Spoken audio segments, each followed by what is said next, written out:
She has the spirit of a dragon. It's her favorite animal, right, Boo? Yes. Yeah. She is fiercely independent.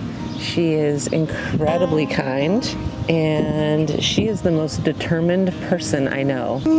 My favorite things are arts and crafts. I love creating things and doing that. She has been through such... Cancer. Yep, you've been through cancer, which is not fun, and I've been so proud to see everything she's done. And I think a lot of people might just be like, well, this is terrible and I'm going to kind of give up. And this girl does not give up. She's a fighter, like in every sense of the word. She had been sick for several months, starting back in March of 2023. Yep, she was throwing up in the morning, every morning. We couldn't figure out why. And so when we took her in for a CT scan, that's when they said, yep, she has a brain tumor and she has hydrocephalus, and we need to do emergency surgery to drain the spinal fluid that is building up, and then she'll need to have surgery very soon after to remove the tumor. We were in the hospital at Children's for 5 weeks while Stella recovered. She was different.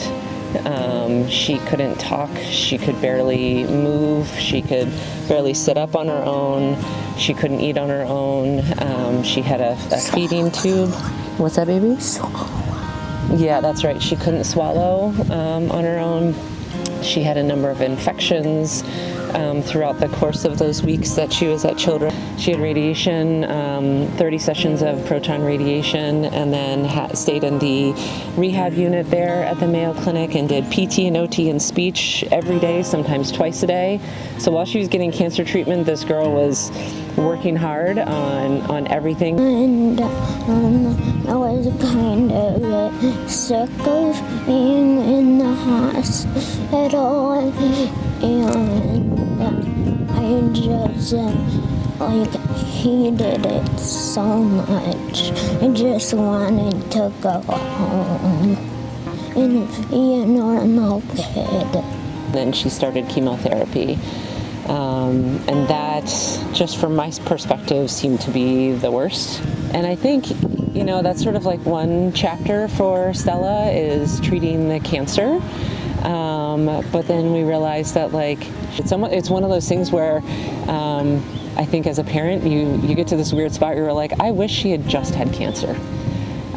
Which is, I know, a very strange thing to say, but there are so many effects and so many other ramifications of having cancer. And then some of the other complications were, if you see her, she has the bilateral facial paralysis. She has some movement on the left side. Can you smile a little bit? So she had surgery in Boston. Twice now. One time it worked to fix the left side, and now she's gone back to try to get the right side to work. So hopefully in a couple months we'll see the right side smiling, and she'll have that big beautiful smile back that she wants. She goes back every 3 months to get scans to see if the cancer has come back, and we're happy to say that as of right now that cancer has stayed away, right, Boo? Yes. Yes. So that's great, and we celebrate that, but we also know that she has a long road ahead, and she is doing everything she can, but the damage that it's done is horrific.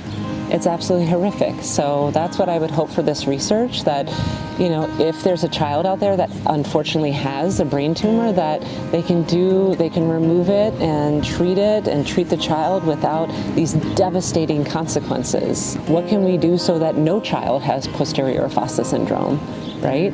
In addition to taking the cancer out, and the cancer will never come back.